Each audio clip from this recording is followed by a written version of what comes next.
Hi అండి, welcome back to my channel అండి, కీర్తి Sam blogs. అందరు ఎలా ఉన్నారండి? నేనైతే బాగున్నాను.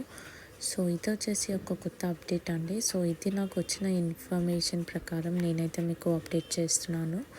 సో నాకు వచ్చిన అప్డేట్ ఏంటంటే, మనకి వచ్చేసి నిజాంపేటలో ఉన్న డబుల్ బెడ్రూమ్ ఇల్లులు అయితే ఏవైతే ఉన్నాయో అది ఎవరికి అనేది ఇస్తారో అండ్ మనకి ఏ ఏరియా వాళ్ళకి అనేది ఇస్తారో నేను మీకు చెప్తానండి. సో వీడియోలకి వెళ్ళకముందు ఫస్ట్గా ఒకవేళ మీరు నా ఛానల్ని చూసినట్టయితే ఫస్ట్ టైం చూసినట్టయితే ప్లీజ్ అండి నా ఛానల్ని సబ్స్క్రైబ్ చేసుకోండి. అండ్ ఇఫ్ ఇన్ కేస్ మీకు ఈ వీడియో నచ్చినట్టయితే ప్లీజ్ అండి లైక్ చేయండి. సో నేను చెప్పేది ఏంటంటే, నిజాంపేటలో ఉన్న డబుల్ బెడ్రూమ్లు ఏవైతే ఆల్రెడీ కట్టిన ఇల్లులు ఉన్నాయో, రెడీ టు మూవ్ ఇల్లులు ఏవైతే ఉన్నాయో అవి వచ్చేసి హైదరాబాద్, మేడ్చల్, మల్కాజ్గిరి వాళ్ళని సెలెక్ట్ చేసి ఇల్లులు అనేవి పంచాలి అనేసి డిసైడ్ చేస్తున్నారండి.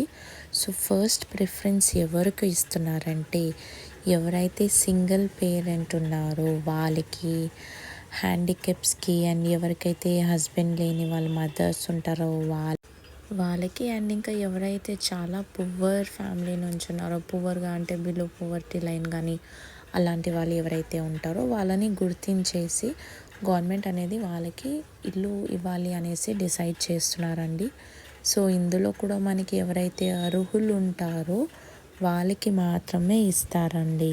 సో ఇంకొకటి ఏంటంటే, మనకి L1లో ఎవరైతే ఉన్నారో ఒకవేళ వాళ్ళు అనర్హులు అని వాళ్ళకి అనిపించిన ఇల్లు కట్టడం కానీ ఎటువంటి స్టేజ్లో ఉన్నా ఇల్లు కట్టడం అనేది స్టాప్ చేసేస్తారు.